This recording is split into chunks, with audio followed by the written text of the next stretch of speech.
Steph, you guys were up at 24 at a point in time in this game. Where did you see the wheels kind of fall off, and how did you guys get to the point where we're at right now? In our first half was pretty solid. Probably the best basketball we played on both sides of the floor. Built up that big lead, had a rough last two possessions in the first half.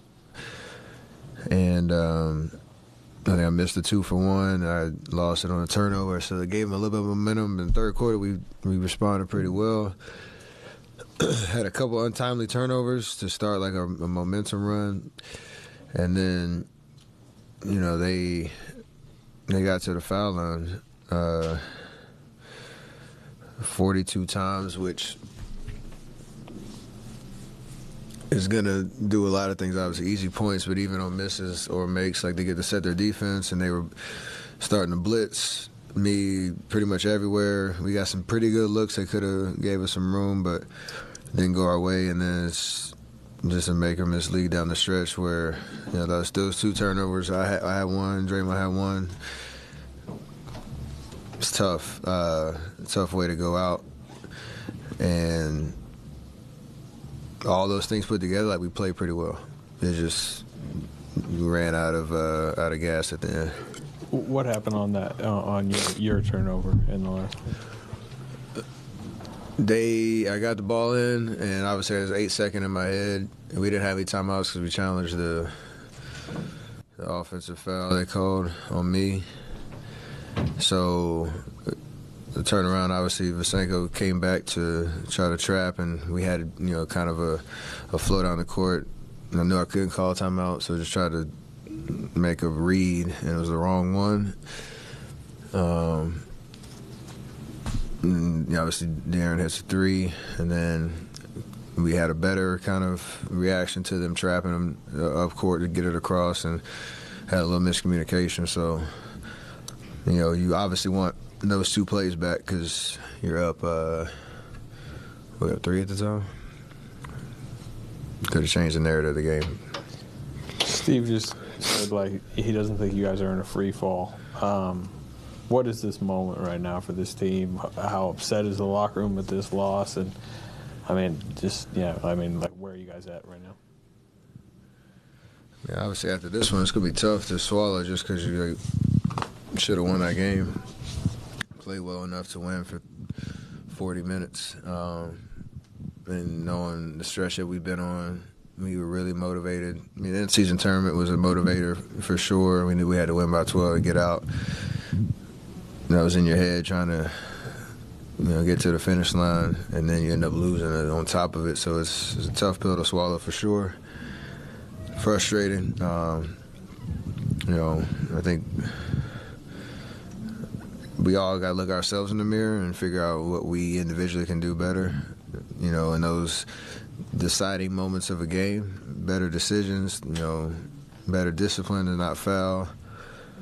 All the little things that we know what, you know, impacts winning. And that's the only way we're going to get out of this little funk where, you know, you're playing hard and you have nothing to show for it. What was your take on the offensive foul and the review and explanation? I guess they said you kicked your leg out, but what did you think? That was I only saw the replay once. I haven't checked it again, but to my, like, the way I felt, you obviously, the shooter's going to turn. It was a tough shot, and you got 2 guys leaving their feet to jump at you, so there's going to be a natural movement to turn. And he said my leg went too high, and there's obviously, you know, a judgment on their part. But anybody who shot that shot, you know, especially you're turning, you know, trying to get your shoulder square, and you land, you also see 2 people, you got to protect yourself as well. I didn't think it was, you know, exaggerated at all. So, and momentum taking them into me, like, I felt like they would protect the shooter a little bit better on that call, but obviously they went to look at it and didn't go my way. Steph, obviously you have high expectations going into any season, and you guys are in the position that you're in right now.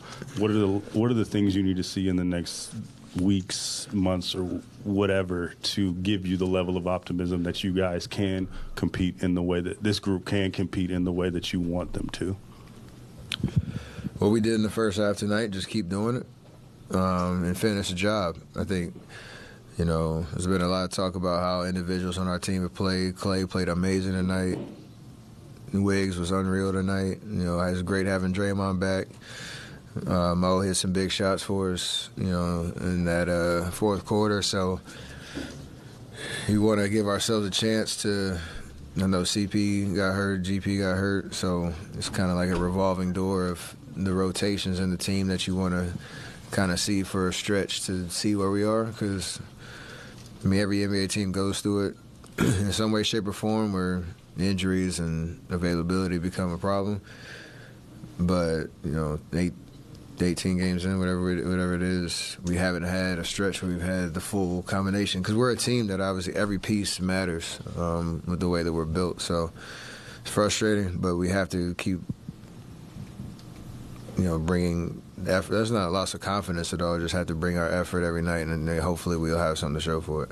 You were kind of pulling Draymond away a little bit of the referee and during that technical and foul sequence. Obviously, he's talked about needing to, stay on the court for you guys. I guess where is your what did you see in that sequence, and why did you feel the need to kind of? I ain't gonna lie. If that was anybody else, that's the one. He's passionate, and there's conversations, and he's shown in past that when he gets fiery, you kind of know where the limit is. The Curry sign and all that, I was doing the same thing right behind him, and they gave him the tech just because, that's kind of what you expect him to do in that kind of situation. And I told him, just refocus at that point and let's just hoop. But that was a dumb tech for sure. Just we all do that. Like, did you see the Curry? Did you see the Curry type thing? So for him, be fiery, be competitive, be who you are, but we all need to be mindful of not getting distracted and just try to play basketball. Steph, after the game in Phoenix last week, you made the point of saying it's not even the first quarter of the season, right? I think you're 18 games in now. How much urgency is there? I mean, it isn't. You're not even at the 20-game mark yet, but you've lost 8 out of 10, and the way you've lost, I'm sure, is very frustrating.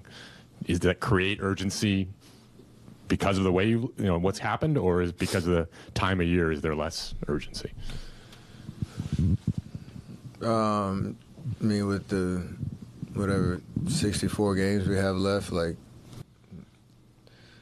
like having that in the bank, but you do get to a certain point. The first 20 games, take stock of where you are. That second 20, you really kind of show what you're about, because that's where the standings start to kind of materialize, and you don't want to be in a position where you're chasing, because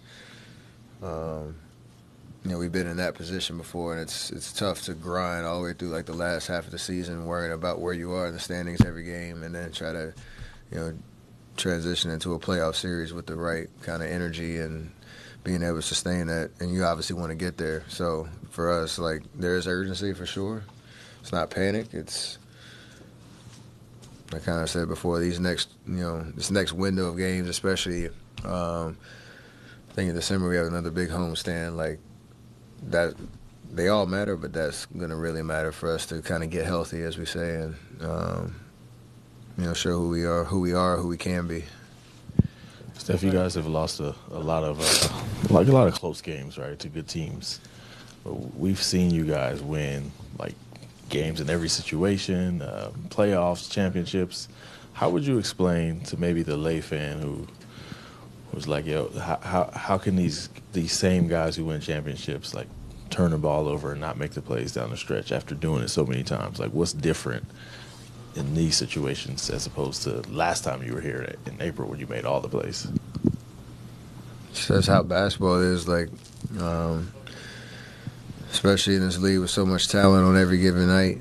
It's it's already difficult to win games, and then when things start spiraling, especially on the road, it becomes possession here, possession here, possession here, possession there, that changes the whole kind of mentality and momentum of the game.